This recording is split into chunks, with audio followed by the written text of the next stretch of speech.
Chinese fentanyl is pouring into the U.S. It's moved through Mexican cartels and with implicit permission from the Chinese Communist Party. The White House appeals to the private sector to beef up defenses against cyber attacks, while experts say China is actively engaged in a war with the United States. China revives old claims about the origin of the pandemic. Beijing accuses the U.S. military for bringing the infection to Wuhan, but one report says otherwise. The U.S. is reportedly allowing Huawei to buy auto chips, even though the blacklisted Chinese telecom firm was flagged over concerns Beijing could use it for spying.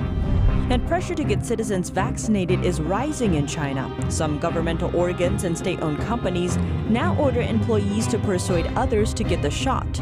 And if they fail, they can expect a pink slip. Welcome to China in Focus. I'm Tiffany Meyer. Fentanyl is still pouring into the U.S. from China. And a new report from Congress says that now Chinese traffickers are working with Mexican cartels to smuggle the deadly drug across the border, all with implicit permission from the Chinese Communist Party. China remains the main source of trafficked fentanyl products in the U.S. Beijing banned fentanyl and its analogs in 2019. But Chinese traffickers have found sophisticated ways to circumvent the regulations. That's according to a report from the U.S.-China Economic and Security Review Commission on Tuesday. The report says Chinese traffickers are exporting precursors to Mexican cartels who produce and traffic the finished drug. It says Beijing's weak supervision and regulation made these changes possible. According to U.S.-based lawyer and China affairs analyst Gordon Chang, Beijing allows this to happen for a reason. China runs a near total surveillance state. So, of course, the party knows about what's going on, and they approve of it. And I'm sure that they also profit from it.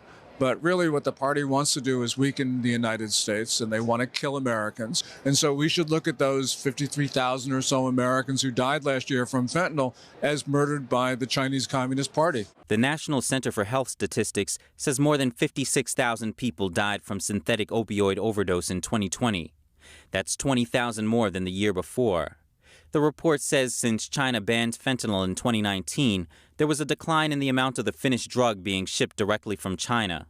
According to the U.S. Drug Enforcement Administration, fentanyl now mainly comes from Mexico, and its precursors are from China. It's a sign that Chinese traffickers have increased their coordination with Mexican cartels. These cartels control areas that manufacture finished fentanyl from the China-sourced precursors. They then smuggle the drug into the United States. The report said the growing involvement of Mexican cartels in advanced money laundering schemes have exacerbated the problem. Meanwhile, cooperation between the U.S. and China in dismantling illegal fentanyl networks is weak. The report says there remain significant gaps in U.S.-China anti-drug cooperation, especially in enforcement and criminal prosecution. And retired DEA agent Jeffrey Higgins said China is merely seeking to create the appearance of cooperating with U.S. officials while not enacting any reforms. Chang says he believes fentanyl is part of Communist China's unrestricted warfare toward the U.S., and the war waged has overwhelmed U.S. institutions. And if we want to keep our country, we're going to have to take down those contacts until we can be sure we can manage this unrelenting, malicious. China's foreign ministry denies the report's accusations. Yet Chinese officials did admit in 2019 that cooperation between the two countries in combating fentanyl was extremely limited. President Biden met with some of the leaders of the country's top businesses and financial institutions today. It comes as the White House is appealing to the private sector to beef up defenses against cyber attacks. NTD's Kevin Hogan brings us more. Biden's meeting with private sector leaders in the East Room of the White House follows a series of cyber attacks on critical U.S. infrastructure. The CEOs of Apple, IBM, Google, and other companies listened as Biden called on them to help strengthen cyber defenses. Biden says he believes they have the power, capacity, and responsibility to help in this area. But the reality is most of our critical infrastructure is owned and operated by the private sector, and the federal government can't meet this challenge alone. Biden says he has made cybersecurity a priority since he took office, and in May, he issued an executive order to help the nation defend against cyber attacks. The move followed a ransomware attack that shut down the nation's largest fuel pipeline, leading to shortages along the East Coast. The order facilitated better information sharing about cyber threats between cloud computing services, the FBI, and the U.S. Cybersecurity and Infrastructure Security Agency. It also modernized the federal government's cybersecurity, among other things. Because of that order, government will only buy tech products that meet certain cybersecurity standards, which will have a ripple effect across the software industry, in our view, ultimately improving security for all Americans. Ransomware attacks across the world rose over threefold in 2018. That's according to cybersecurity statistics company PurpleSec, and they are estimated to cost $6 trillion each year currently, with a new victim every 11 seconds. And because the cybersecurity is a global issue, we've also rallied G7 countries to hold nations who harbor ransomware criminals accountable. And on the domestic front, Biden kicked off a 100-day initiative in April that aims to increase cybersecurity for critical U.S. infrastructure. Since the launch, 150 utility companies servicing 90 million Americans have committed to adopting technologies to secure the nation's electric systems. And during the meeting, an official said a key focus is the shortage of cybersecurity talent in the U.S. About 500,000 jobs in the industry are vacant. Kevin Hogan, NTD News. Leaders and experts around the globe are growing concerned about the threat of the Chinese Communist Party. Some say China's not only a potential threat, it's already actively engaged in war with its greatest rival, the United States. NTD's Don Ma has more. On Tuesday, host of the Epoch Times Crossroads, Joshua Phillip, held a special webinar. The event took an in-depth examination of threats that the Chinese Communist Party poses to the free world. He was joined by an esteemed panel of guests. The hour-long panel covered a number of topics. In one segment, Phillip asked whether the Chinese regime is in fact at war with the U.S. in the context of China's recent cyber attacks on America. Well, the reality is that cyber war is war, and the United States, unwittingly, is already at war with the People's Republic of China.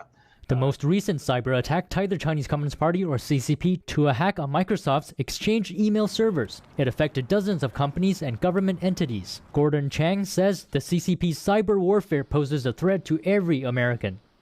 They're hoovering up all the world's data. They want to put it into their artificial intelligence systems, and God knows what they're going to do with it then. They've probably accumulated enough to create a dossier on every American. Senior reporter with the Epoch Times, Nan Su, says that not only is China at war with the U.S., but that Beijing has engaged in cyber warfare with the Western world for decades.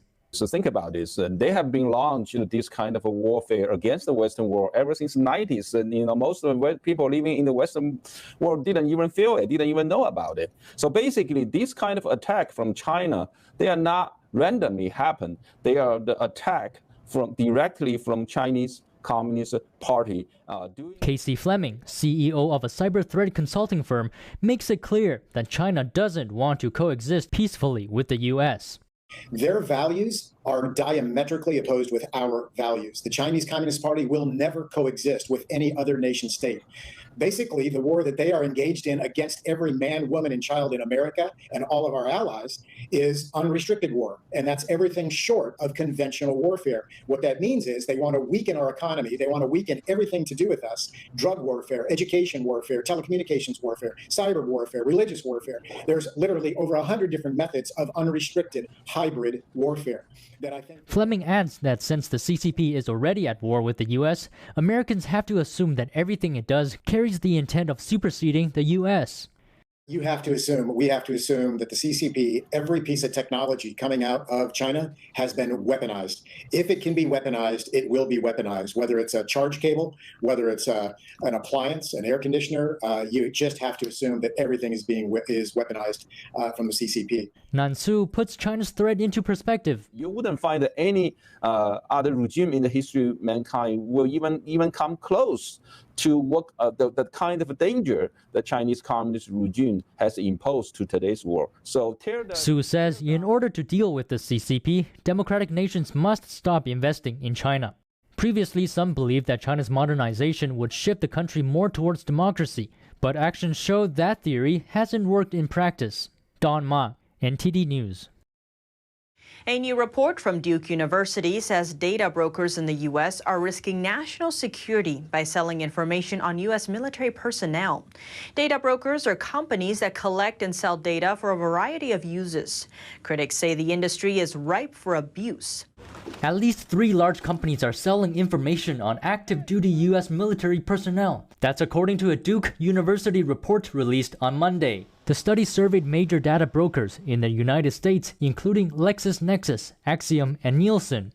These companies typically buy and sell online information in bulk, used to promote legitimate businesses like credit scoring, advertising, and research. But critics say the data brokerage industry has become virtually unregulated. The Duke report cautioned that the data advertised by these brokers, spanning everything from financial transactions, histories, and internet browsing patterns to travel interests and support for political causes and organizations, could be used by foreign entities for a range of national security damaging activities. As detailed in the report, foreign powers may benefit by building profiles on senior U.S. military personnel involved in key decisions relevant to a foreign power, or even building profiles on their family members and close acquaintances, seeing as some data brokers openly and explicitly advertise their ability to map network connections between individuals. The Duke report follows recent revelations about how governments use bulk data for intelligence and espionage. In December, Foreign Policy magazine published findings on the Chinese regime's use of stolen U.S. datasets to expose CIA operatives. The U.S. is reportedly allowing Huawei to buy auto chips. The blacklisted Chinese telecom firm was flagged over concerns Beijing could use its gear for spying. U.S. officials gave a green light to companies looking to sell microchips to the blacklisted Chinese tech giant Huawei, helping to fuel the firm's vehicle parts business. The approval are worth hundreds of millions of dollars. That's all according to 2 people familiar with the matter. Huawei is the world's biggest maker of telecom gear, but it's been stumbling under the Trump-era bans against it buying U.S. products. Reuters reports, in recent months, the U.S. has given approval to suppliers to sell Huawei chips that go in car parts, including video screens and sensors. Auto components generally aren't considered sophisticated, and Huawei has pivoted toward items that are less likely to fall under U.S. bans. The Biden administration has continued to ban Huawei from buying chips that would go in 5G-capable devices like smartphones. The U.S. has also pushed allies to exclude Huawei from their 5G networks, citing concerns Beijing could use Huawei gear for spying. When asked about the licenses, a Commerce Department spokesperson said the government continues to apply licensing policies to restrict Huawei's access to commodities, software, or technology for activities that could harm U.S. national security and foreign policy interests. A Huawei spokeswoman declined to comment. Leo Lee, NTD News. Vice President Kamala Harris kicked off her Vietnam visit today. During a meeting in the capital, Hanoi, she called on Vietnam to join the U.S. in challenging China's bullying in the South China Sea. Here's more. Vice President Kamala Harris held a bilateral meeting with Vietnam's top leaders during her visit to the country. Speaking to the Vietnamese president, Harris noted the need to counter Beijing's increasing assertiveness in the South China Sea. We need to find ways to pressure and raise the pressure, frankly, on Beijing to abide by the United Nations Convention on the Law of the Sea and to challenge its bullying and excessive maritime claims. In a briefing, Harris called for an end to the violence and military coup in Burma or Myanmar. She also pledged that the U.S. would provide another 1 million doses of COVID-19 vaccines to Vietnam. The country is now grappling with surging infections while vaccination rates remain low. Harris also announced the launch of a new Southeast Asia office for the U.S. CDC. The vice president is currently on the second stop of her week-long Asia trip after concluding a 3-day visit to Singapore.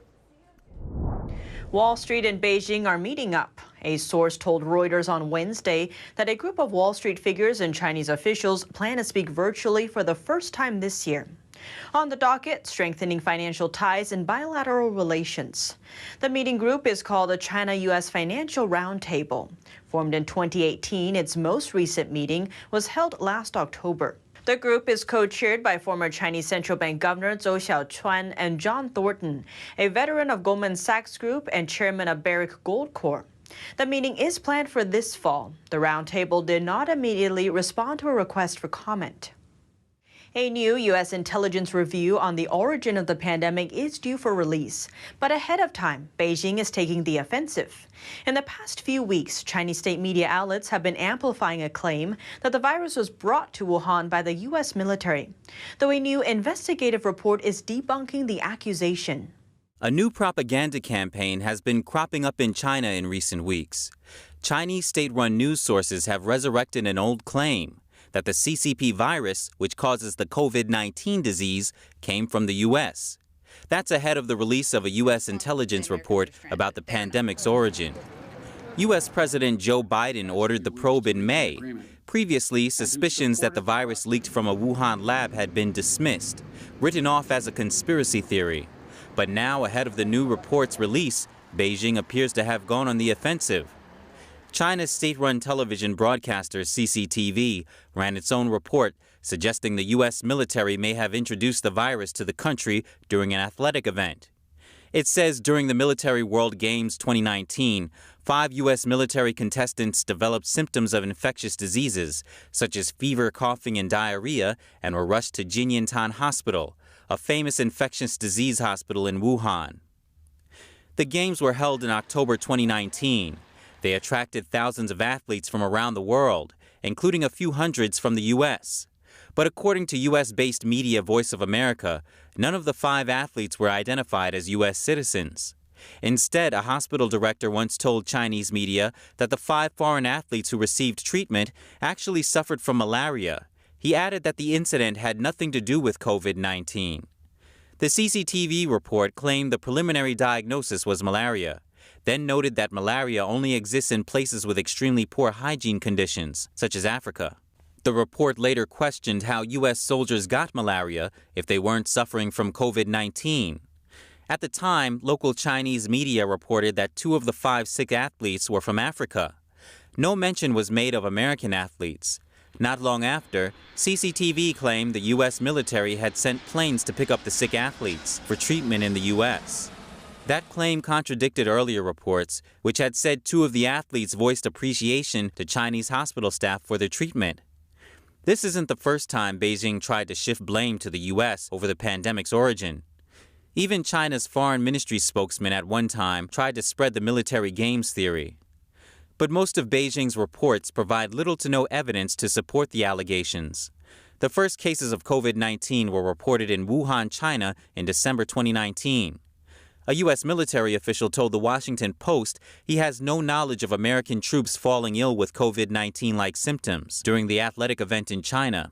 While a British study posited that the pandemic may have started as early as October 2019, around 2 weeks before the games in Wuhan. America's Johns Hopkins University says it doesn't recognize the Chinese vaccines Sinopharm and Sinovac on its campus. The university requires faculty and students to get vaccinated. Those who are already inoculated but with Chinese shots will have to get revaccinated. Their statement says that while the Chinese vaccines and some others are authorized by the World Health Organization, they are not approved by the U.S.'s Food and Drug Administration, and that certain vaccines may not be as effective against the Delta variant. Authorities ordered a Chinese city of 6 million people under half lockdown for 2 weeks. But there were no cases of the CCP virus reported, not by local media and not by the authorities. It roused suspicion about a possible cover-up. A resident in central China's Xinyang city told the Epoch Times one of the districts issued a notice on August 8th. They forbid performances and gatherings of more than 100 people and closed all internet bars and many other entertainment venues. Later, they shut down restaurants and whole neighborhoods. Entrances to parks were blocked, and so were some roads. But on Tuesday, some of the restrictions were suddenly lifted. Residents said they don't know why, and they were offered no explanation. Former microbiologist with the U.S. Army, Sean Lin, tells the Epoch Times that in China, if city officials report virus infection cases, they'll be criticized. Officials at higher levels will blame them for managing the pandemic poorly and demote them. As a result, officials at lower levels don't ever dare to reveal the true case numbers. Pressure to get citizens vaccinated is hitting officials in China hard. Some bodies of the communist government and other state-owned entities are ordering employees to persuade others to get the shot.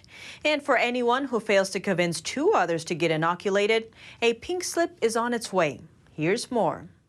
Chinese media are reporting a new requirement from Chinese Communist Party leader Xi Jinping, setting a new standard. He says that 1.1 billion people should get fully vaccinated via 2 shots by the end of October. That figure accounts for nearly 80% of the country's population. But in order to achieve that vaccination rate, locals are setting up various regulations to force vaccination. One Chinese citizen tells NTD that high-level authorities criticized his area's local leader for not getting enough people vaccinated. So now the local ministry is asking all employees from state-owned companies to get the jab within just 3 days. Those who fail to comply will lose their jobs. Other local leaders and companies are having a hard time finding people to take the vaccine. Their solution? Paying people to get inoculated. And that price tag is rising. Some enterprises that failed to meet the requirement are now hiring people to get vaccinated in exchange for payment up to $800. Some employees refused the vaccine. The company would then pay 5,000 yen per person to find someone to take the shot for them, in the name of the company employees who refused. Beijing claims getting vaccinated is voluntary, but local authorities from different layers are, in some cases, all but forcing the shot. For example, barring unvaccinated people from entering public areas, blocking them from traveling freely, not allowing them to attend school, and even threatening their jobs and social credit scores.